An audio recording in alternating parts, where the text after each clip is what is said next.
பேசிக்கிறாங்க நிகழ்ச்சி. நான் தான் டோரா. நான் தான் புஜ்ஜி. ஆமா, இன்னைக்கு நிகழ்ச்சியை நான் தான் தொகுத்து வழங்க போறேன். டோரா டோரா, இன்னைக்கு நம்ம என்ன பார்க்க போறோம்? நாம இன்னைக்கு கிரீன் பால் பார்க்க போறோம். நான் ஒயிட் பால் தான் கேள்விப்பட்டிருக்கேன். அது என்ன கிரீன் பால்? ஒயிட் பால் நீ என்னதானே சொன்ன? இல்ல இல்ல, முட்டு குண்டா உருண்டையா இருக்கும். நீ உருண்டையா குண்டாகிறிய புஜ்ஜி. சரி, இன்னைக்கு நம்ம எங்க போறோம்? நாம இன்னைக்கு கிரீன் பால் பார்க்கிறதுக்காக முதல்ல காட்டாங்குளத்தூர், அடுத்து சைதாப்பேட்டை, லாஸ்ட் புழலுக்கு போக போறோம். ஆமா, இத பத்தி இன்னும் நாம நிறைய தெரிஞ்சுக்க நம்ம தேநீர் விடுதிக்கு போலாம். வாங்க வாங்க.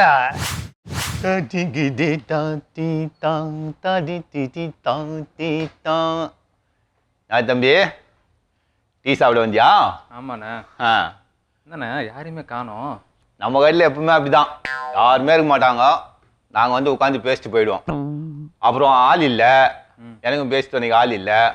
நான் சில விஷயங்கள்லாம் சொல்கிறேன், கேட்குறியா? நாட்டில் இப்போ என்ன நடக்குதுன்னா, அந்த இந்த இந்த ஊரில் இந்த அண்ணா இதெல்லாம் வேணாண்ணே, கிளம்புறேண்ணே.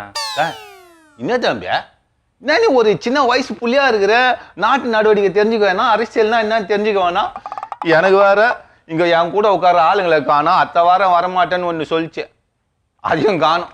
இதோ ஊருக்கு போயிட்டு வரேன்னு சொன்னார் நம்ம தலைவர், அவரையும் காணும். இப்போ நான் யாருக்கிட்ட தான் பேசுதேன், கொஞ்ச நேரம் அப்படியே குந்து என்னுடைய அரசியல் அறிவு அப்படியே நான் உனக்கு கொட்டுறேன். நான் அரசியல்லாம் தெரியாதுண்ணே, யாருக்கு தெரியும்? ஊருக்குள்ள யாராவது பேசிக்கிட்டே இங்க வந்து நான் சொல்லுவேன். அதாவது நீ என்ன பண்ற தலைவரா, வாங்க தலைவரா வாங்க. ஏண்டா அங்கே பாவம் உங்க அப்பன் தனியாக வந்து ஆற்றுல துணி துவைச்சின்னு கஷ்டப்படுறான். இங்கே வந்து உட்காந்து இவன் கூட வெட்டிக்கதை படா படா படா. அடே அண்ணன் எப்போ சாவான் தின்ன எப்போ காலியாகும் காத்து இருந்து இங்கே வந்து நம்ம தேநீர் விடுதியில் பேசுறதுக்கு புதுசா ஆள் செட்டப் பண்றியா நீ? இல்ல தலைவரா, நீ இல்லாம எப்படி எல்லாம் உங்ககிட்ட இருந்து நான் கத்துக்கினதுதான்.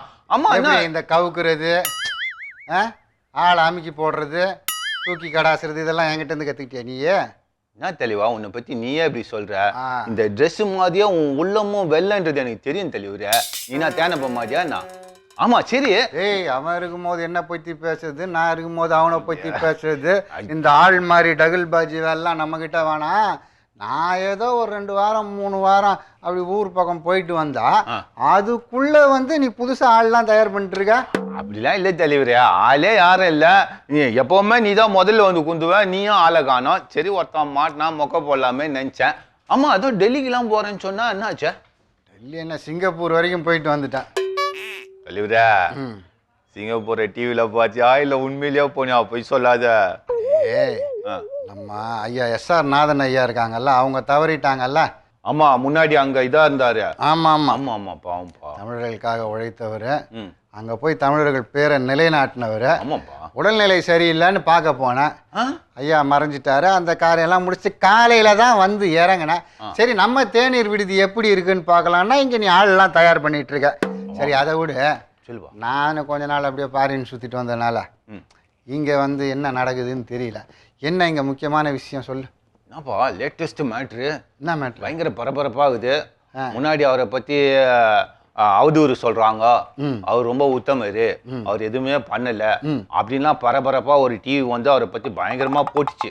அவரும் பேட்டிலாம் கொடுத்தாரு, என் நற்பெயருக்கு களங்கம் கற்பிக்கிறார்கள் அப்படின்லாம் சொன்னாரு. திடீர்னு பார்த்தா தீன் உள்ள உட்கார வச்சிட்டாங்க. ஏய், இந்த அவரு அவரு அவரு அவருன்ற யாரா அவரு? அவர் தான்பா, இந்த எலெக்ஷன் டைம்ல கூட கட்சிலாம் ஆரம்பிச்சு 40 சீட்லாம் வாங்கினாரு மேலத்துல. அவருப்பா. இந்த காலேஜ் எல்லாம் அவர்தான். ஓ ஆமா ஆமா, அவரை கைது பண்ணிட்டாங்கன்னு விமான நிலையத்துல கூட பரபரப்பா பேசிக்கிட்டாங்க. என்ன விவகாரமா? ஏற்கனவே அந்த மதன் ஒருத்தர் காணா போனாரா? வா, அவரு காணா போனாரா இல்ல காணா போக வச்சிட்டாங்களா? எனக்கு டவுட் இது. அடே, அவரை காணா போக வச்சாங்க நீ சொல்றியா? ஊருக்குள்ள பேசிக்கிறாங்கப்பா. ஆமாண்டா, அதுவும் இல்லாம 72 கோடி ரூபாயோ இல்லவோ சில்லறைய நான் இந்த நிர்வாகத்துக்கிட்ட ஒப்படைச்சிட்டேன். ஸோ சீட்டு கேட்டு என்கிட்ட காசு கொடுத்தவங்கெல்லாம் நேராக அங்கே போய் சீட்டை வாங்கிக்கோங்க அப்படின்னு ஒரு குண்டையும் லெட்டரில் எழுதி வச்சு தான் அவர் ஒரு 2 மாசமாக காணோம். ஆமாம்பா, அவர் இன்னமோ காசிக்கு என்னமோ அப்போ அதான் காசிக்கெல்லாம் நம்ம பாவத்தை தொலைவு போனாங்கல்ல, இவர் அதே மாதிரி இங்கே காசை வாங்கிட்டு அது அங்கே போய் தொலைவு போயிட்டாரு. காசிக்கு காசை தொலைக்க போயிட்டாரா? காசு வாங்கின அந்த பாவத்தை தொலைவு போயிட்டார். பாவத்தை தொலைக்க போயிட்டாரு, ஆளே தொலைஞ்சி போயிட்டாரு. இப்போ அவரை தேடிட்டு இங்கே வந்து போலீஸ் எல்லாம் அங்கே ஆந்திரா போகிறாங்க, இங்கே போகிறாங்க, அங்கே வராங்க. சரி, திடீர்னு இவரை எதுக்கு கைது பண்ணாங்க? அப்பா அவரு தெளிவாக ஸ்டேட்மெண்ட் கொடுத்துட்டாரு. அவங்க ஒய்ஃபுக்குறாங்கல்ல, அவங்க ஃபர்ஸ்ட்டு, அப்புறம் அவங்க அம்மா, இது எல்லாத்துக்கும் காரணம் இவர் தான் அப்படின்னு எல்லாரும் சேர்ந்து அவரை கை காட்டாங்க. அவரும் வந்து நிறைய ஸ்டண்ட் கொடுத்து பார்த்தாரு. நான் இல்லை, நான் இது, நான் அது, நான் அந்த மாதிரிலாம் எதுவும் பண்ணல. அப்புறம் தான் தோண்டி துருவி பார்த்தா என்னென்னமோ சொல்கிறாங்க. இந்த 1969 ஒரே ஒரு இந்த ஸ்கூலுப்பா, இந்த ஸ்கூலு நான் படிச்ச ஸ்கூல், நடுநிலை பள்ளிடா, மிடில் ஸ்கூல், அதோட கீழேப்பா இது ஆரம்ப பள்ளி, 5ஆம் வகுப்பு வரைக்கும் இருக்குமே. ஆமாம் ஆமாம், அந்த பள்ளி தான் வச்சிருந்தாராம். ஓ, அதை வந்து அது பெரிய பெரிய படிப்புலாம் வருமே, அண்டா ஹையர் செகண்டரி அது அது அதான் அது ஆகிறதுக்கே அவருக்கு 12 வருஷம் ஆச்சாம்பா.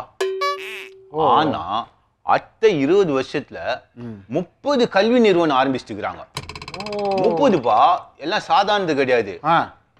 இந்த இன்ஜினியரிங்கு, இந்த டாக்டரு, இது அதுன்னு இத்தனை ஆரம்பிச்சுக்கிறாங்க. ஒரு சின்ன அந்த ஆரம்ப பள்ளி வச்சிருந்தவர் 30 வருஷத்துல எப்படி இம்மா பெரிய வளர்ச்சி. சொத்து மதிப்பு தெரியுமா? 15,000 கோடி ஆம்பா. ஒரு பாவிகளா, ஒரு வருஷத்துக்கு இந்த அட்மிஷன் இவர் வாங்கினார்ல 72, அது வந்து சும்மா கணக்கா, அவரு கணக்கு அது. இந்த மாதிரி சிலர் இருப்பாங்கல்ல, நேரடியா ஊர் வரும்ல, அந்த வகையறால பார்த்தா வருஷத்துக்கு இந்த தனி துட்டு மட்டும் 300 கோடி தெரியுமாம்பா.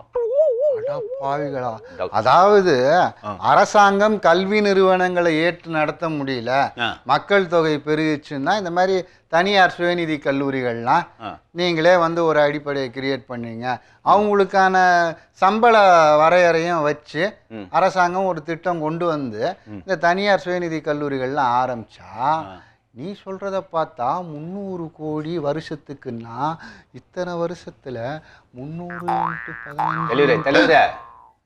அதெல்லாம் நம்மலாம் கணிக்கே போட முடியாது. கால்குலேட்டர் இருக்குது இல்ல, அதுலயே வராது அந்த நம்பர்லாம், அவ்வளோ பெருசா இருக்குது. இது இல்லாம பாரின் வெறும் இது மட்டும் இல்லப்பா, அது கட்டுறதுக்கு இடம்லாம் வாங்கியிருப்பாங்கல்ல. ஆமா, எல்லா லேண்டுமே வந்து ஜகில்பாடி வேலை தானே. ஜகில்பாடி வேலை? ஜகில்பாடி வேலைன்னா என்னது? அதாவதுப்பா, இன்னொருத்தர் பேர்ல இருக்கும், அதுக்கு ஒரு டூப்ளிகேட் இது ரெடி பண்ணி அப்படியே தானே அவங்க வாங்கிக்கிறது. ஏய், இதுக்கு பேர் போர்ஜெரிடா. அப்படின்னாப்பா? போர்ஜெரினா ஏமாத்து வேலை.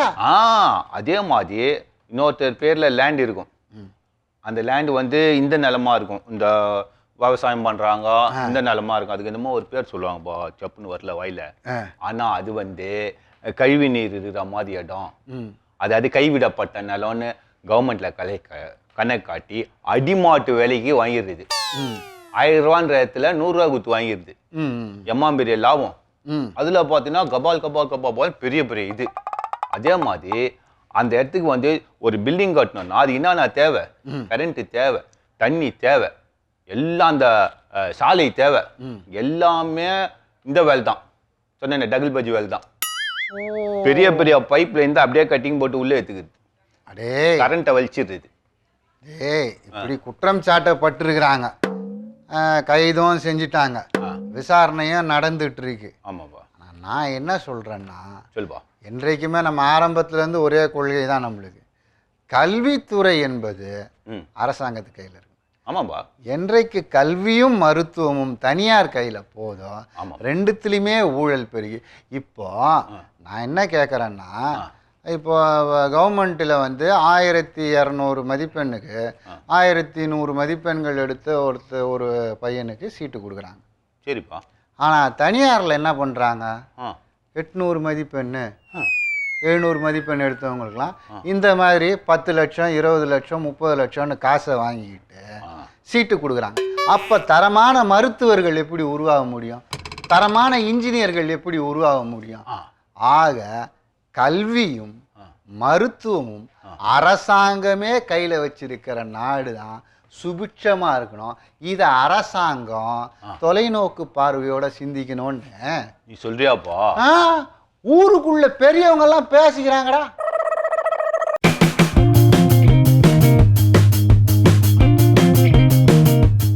புஜ்ஜி, அடுத்து நம்ம எங்க போக போறோம்னு சொல்லு பார்க்கலாம். எங்க போறோம்? ரியோக்கு. ரியோ காலி பண்ணிட்டு எல்லாரும் டோக்கியோ போயிட்டாங்க. புஜ்ஜி, ரியோக்குனா ரியோல நடந்த ஒலிம்பிக் விஷயங்களை பத்தி பார்க்க போறேன்னு சொன்னேன். அப்படியா? எப்போ? இப்பதான். அதுக்கு நம்ம முதல்ல எங்க போகணும்னு சொல்லு பார்க்கலாம். எங்க போகணும்? நம்ம தேநீர் விடுதிக்கு. நம்ம தேநீர் விடுதில அடுத்து மாரத்தான், அப்புறம் விழுந்தான், அப்புறம் அழுதான். இததான் பார்க்க போறோம். ஓகே, வா போலாம் புஜ்ஜி. என்ன தலைவரா இது? ஒரே அநியாயமாகித. என்னடா அநியாயம்? பின்ன என்ன, எல்லாம் அவங்களுக்கு தெரிஞ்ச விளையாட்டா வச்சுன்னு அத்தனை கோல்டு சில்வரு பிரான்ஸ் எல்லாத்தையும் அவனுங்க லவுட்டின்னு போயிட்டானுங்க. இது என்ன நியாயம்? அப்புறம் என்ன உலக அரங்குல? நான் உலக அரங்குனா அந்தந்த ஊர்ல இருக்க எல்லா விளையாட்டும் தானே வைக்கணும். நம்ம ஊர் விளையாட்டு வச்சாங்களா? என்ன விளையாட்டு? இது வச்சாங்களா? பல்லாங்குழி வச்சாங்களா? பல்லாங்குழியா? பாட்டி விளையாட்டுமே தாய் பாஸ் வச்சாங்களா? தாய பாசா? இல்ல நம்ம விளையாடுவோமே முதுகு பஞ்சரு, அது வச்சாங்களா? ஏழுகள் வச்சாங்களா? குழியா குண்டா?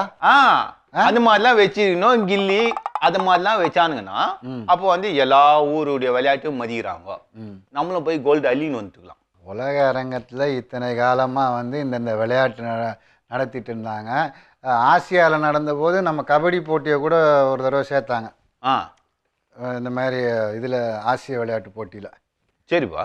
அந்த மாதிரி சேர்த்து இந்த விளையாட்டு தகுதிக்குரியது தானா, அத்தனை பேரும் விளையாட முடிஞ்சது தானா அப்படின்னு டெஸ்ட்டு பண்ணாங்களே தவிர நீ சொல்கிற மாதிரி பல்லாங்குழி, குழியா குண்டா, பம்பரம் இதெல்லாம் வச்சு வந்து ஒலிம்பிக்ஸ் நடத்தினா அப்புறம் 4 வருஷத்துக்கு ஒரு தடவை இல்லை, 4 வருஷம் ஃபுல்லாக ஒலிம்பிக்ஸ் நடத்திக்கிட்டே இருக்க வேண்டியது தான்.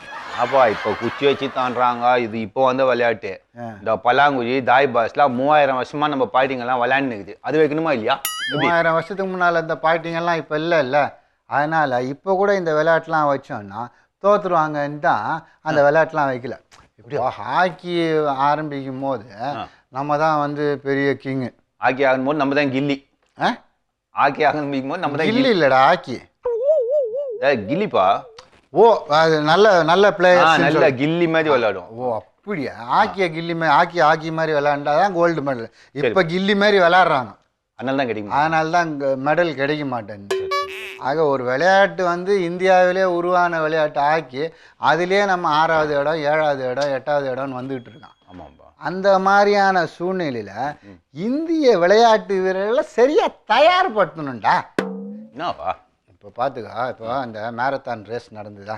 யாருப்பா? மேரத்தான் ரேஸ்ரா, தொடர் ஓட்டம், நீண்ட தூரத்துக்கு ஓடணும்ல. ஓடினாருமா நம்ம ஊர் பிள்ளைங்க சூப்பராக ஓடுமே, ஓடினே இருக்குமே. நிறைய பிள்ளைங்க வந்து நல்லா தான் ஓடும். நம்ம ஓபி ஜெய்ஷான்னு ஒரு பொண்ணு, நம்ம ஊர் பொண்ணாப்பா? நம்ம ஊர் பொண்ணு. மாரத்தான்லாம் ஓடிச்சா? ஆமாம். அதில் வந்து இந்த இத்தனை கிலோமீட்டரு ஒரு இடத்துல வந்து இந்த ஹெல்த்தி ட்ரிங்க்ஸு, அப்புறம் தண்ணி அதெல்லாம் அலோவ் பண்ணுறாங்கப்பா. ஹெல்த்தி ட்ரிங்க்ஸ்னா இதுடா குளுக்கோஸ் மாதிரி எனர்ஜி வேணும்ல ஓடுறதுக்கு, நீண்ட தூரம் ஓடுறதுக்கு. சரிப்பா சரி. அது மாதிரிலாம் வைக்கணும்னு ஒரு சட்டம் உண்டு. அப்படியா? ஆமாம். சரி சரி. நிறைய கலந்துக்கிற எல்லா நாட்டுக்கும் ஒரு சின்ன டேபிள் கொடுத்து அதில் வச்சுருப்பாங்க. இத்தனை கிலோமீட்டருக்கு ஒரு தடவை அவங்க ஆளுங்க வந்தால் மட்டும் அவங்க ஆளுங்க வந்தாங்க. சரி சரி. நம்மளும் இந்தியான்னு ஒரு டேபிள் போட்டு வச்சிருக்காங்க. டேபிள் மட்டும் வச்சிருக்கேன். அடப்பாவே, தண்ணி வைக்கலையா அதில்? தண்ணி இல்லை, வெறும் வெள்ளை துணி போட்டு கம்முன்னு வச்சிருக்காங்க. நம்ம பொண்ணு ஓடுது, நம்ம பார்க்குது, பார்த்தா காலி டேபிள். ஏன்பா ஆளுங்க கூடியா இல்லை? ஆளுங்களும் இல்லை, அதில் வைக்க வேண்டிய பொருட்களும் இல்லை. அப்பா அங்கே யார் நிற்கணும் முதல்ல? யார் ஒலிம்பிக் நடத்துகிறாங்களோ அவங்க தானே? ஒலிம்பிக் நடத்துகிறவங்களடா, இங்கேருந்து போகிறாங்கல்ல அஃபிஷியல்ஸு. இப்போது ஒரு மேரத்தான் ரேஸ் ஓடுறாங்கன்னா அவங்க கோச்சு, அவங்களுக்கான அஃபிஷியல்ஸ் போவாங்க இல்லையா, அவங்க தான் அங்கே பொறுப்பு எடுத்து நிற்கணும். அவங்க கையில் ஒப்படைச்சும் இருக்காங்க. அப்படியா? உங்கள் நாட்டில் நீங்கள் கலந்துக்கிறீங்களா? இந்தாங்க உங்களுக்கு தேவையான பொருட்கள்னு அவங்க ஆள் ஓடி வந்தால் கொடுங்கன்னு கொடுக்குறாங்க. ஆனால் அதை கொடுக்காம தான் பாவம் அந்த ஓபி ஜெய்ஷா என்ற பொண்ணு ஓடி போய் விழுந்து கிட்டத்தட்ட 3 மணி நேரத்துக்கு மேல வந்து. ஆமாப்பா, நான் கூட பார்த்தேன்ப்பா. அப்படியே அந்த இதுலயே ஊந்துச்சுப்பா. இந்த ஓடுவாங்களே எல்லாரும் அந்த லைன் போட்டுருமே அதுலயே ஊந்துச்சு. அந்த பொண்ணு கூட சொல்லிச்சு, சொத்து போயிட்டனோன்னு நினைச்சேன்பா அப்படின்னு கூட சொல்லிச்சுப்பா அந்த பொண்ணு. அதாவது அடிப்படை வசதிகளை ஏற்படுத்தாம அப்புறம் என்ன 2 மெடல் தான் வாங்கினாங்க, 5 மெடல் தான் வாங்கினாங்க அப்படின்ட்டு நம்ம வந்து ஆத்தாமப்படுறதுல ஒன்றும் பிரயோஜனமே இல்லை. நம்ம இதுப்பா கவர்மெண்ட் கூட ஸ்ட்ராங்கா இது நல்லா அவங்களுக்குலாம் நல்லா சொல்லி கொடுக்கணும்பா. அவங்களுக்கு வேண்டிய இந்த நம்பா இவங்க அவ்வளோ தூரம் போய் ஓடுறவங்களுக்கே தண்ணி கொடுக்கலையா, இங்க அவங்க ட்ரைனிங்லாம் பண்ணும்போது என்னத்த கொடுத்துருப்பாங்க. அதனால தான்ப்பா கோல்டு மெடல் வாங்க மாட்டேங்குது. அதாவது வந்து தகுதியானவர்களை தரமானவர்களை தேர்ந்தெடுக்க வேண்டாம். விளையாட்டுலயும் அரசியல் பூந்து விளையாடுது. எங்க மாநிலத்துக்காரு, இவர் அமைச்சருக்கு வேண்டியப்பட்டவர், அவங்களோட இது சிபாரிசுல வந்தவர், இப்படியெல்லாம் உள்ள நுழைச்சி ஆளை விட்டா தகுதியானவர்கள் திறமையானவர்கள் தெருவில் இருக்க, திறமையற்றவர்கள் எல்லாம் வந்து பெரிய பெரிய போட்டியில கலந்துக்கிட்டா எப்படி பதக்கம் வாங்க முடியும்ட்டு நீ சொல்றியாப்பா? ஊருக்குள்ள பேசிக்கிறாங்கடா. சரிப்பா, வேற என்ன இது மேட்ரு நம்ம ஒலிம்பிக்ஸ்? என்ன பண்ணணும் இப்போ? நீ வந்து ஒலிம்பிக்கு போய் கலந்துக்க போற. அப்படியாப்பா? சும்மா ஒரு பேச்சு. நான் ஏதாவது ரெக்கமெண்டேஷன் வாங்கி கொடுத்து. அது இல்லடா, தகுதியானவங்க போனோம். அப்படி மெடல் வாங்கலைன்னா மகனை தண்டனை. ஆப்பா அநியாயமாகுது. ஒரு 10 பேர் 20 பேர் ஓடுறாங்கன்னா 3 பேருக்கு தான் மெடல் கொடுப்பாங்க. மிச்சம் 7 பேர் கிடைக்காதுதான். அவங்கள நீ உட்கார வச்சு அடிப்பியா நீ? வட கொரிய அதிபரே சொல்லியிருக்காரா. இப்போ யாருப்பா அப்பப்போ அணுகுண்டு டமால் டிமில் வச்சு அவர் என்ன சொல்லியிருக்காருன்னா, ஒலிம்பிக்ல இத்தனை மெடல் வாங்கணும்னு சொல்லி தான் உங்களை அமிச்சுது. யாருக்கிட்ட கொடுத்து சொல்லி அமிச்சாரு? அந்த போன வீரர்கள் கிட்ட எல்லாம். ஓ, அவங்க கலந்துக்கின்னு கண்டிப்பா கெலிக்கணும்னு. ஆமா, இத்தனை தங்க பதக்கம் வாங்கணும், இத்தனை வெள்ளி பதக்கம் வாங்கணும் அப்படின்னு சொல்லி அமிச்சிருக்காரு. தமாசா ஆகுது இல்லப்பா. நம்ம கூட இந்த ஹோட்டல்ல போய் உட்காந்தேன்னா, உனக்கு என்னடா வேணாம், எனக்கு ஒரு மசால் தோசை, எனக்கு ஒரு பூரி, எனக்கு ஒரு இட்லின்ற மாதிரி இத்தனை மெடல் லிஸ்ட் எழுதி கொடுத்து அமிச்சாரு அவரு. அதற்காக வந்து மக்களோட வரி பணத்தை எடுத்து செலவு பண்றாங்க. மக்களோட பணத்தை எடுத்து அவர்களுக்கான பயிற்சிக்கும் பயிற்சியாளருக்கும் அவர்களுக்கு சப்போர்ட்டிங் இவங்கெல்லாம் இருப்பாங்க அஃபிஷியல்ஸு, அவங்களுக்கெல்லாம் சம்பளம் கொடுத்து கிட்டத்தட்ட 4 ஆண்டு காலமாக அவர்களை தயார்படுத்தி கொண்டு வரும்போது நீ போய் அதற்கான ரிசல்ட் காட்டணுமா இல்லையா? ஆமாப்பா. அதை காட்டாம சும்மா அங்க போய் ஊரை சுத்தி பார்த்துட்டு வர்றதுக்கு இங்க இருக்க மக்கள்லாம் இழிச்சவாயங்களா? அதனால அவங்க எல்லாம் வரட்டும், தோத்தவெல்லாம் கூப்பிட்டு இந்த நிலக்கரி சுரங்கம் இருக்கு பத்தியா பூமிக்கு அடியில, ஆமாப்பா, அதுல வேலைக்கு வைக்கணும் 5 வருஷம் அப்படின்ட்டு இப்போ ஒரு உத்தரவு போட்டிருக்கு. ஐயோ, அப்புறம் கூட இன்னும் ஒரு மேட்ரு கூட ரொம்ப ஒரு பொண்ணு பயந்துனே இருக்குது அப்படின்னு சொன்னாங்களேப்பா அந்த வட கொரியால.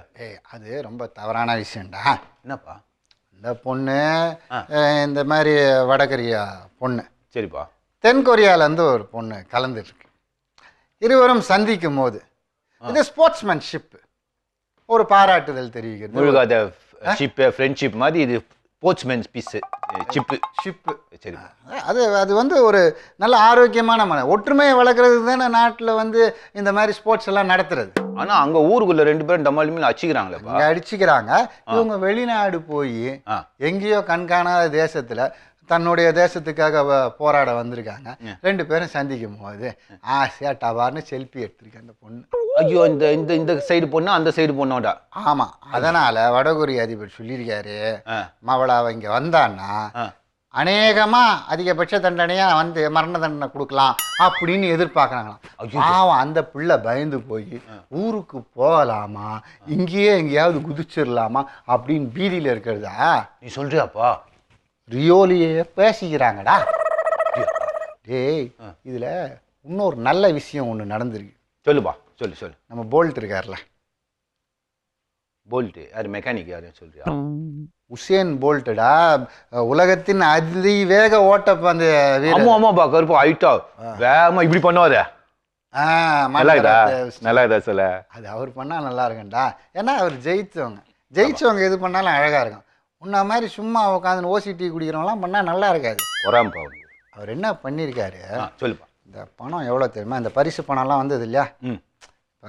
இப்போ இந்த ஒலிம்பிக்லாம் அவர் நினைச்ச மாதிரி நிறைய பதக்கங்கள் வேண்டாம்ப்பா. 3 காட்டினார்ப்பா. 3 தடவை 3 விளையாட்டுல ஜெயிச்சுக்கிறார் பொழுது. ஆமா, அது விளையாடி ஜெயிச்சிருக்காரு. நிறைய எக்கச்சக்கமான கோடிக்கணக்கில் பணம் வந்திருக்கு. அப்படியாப்பா?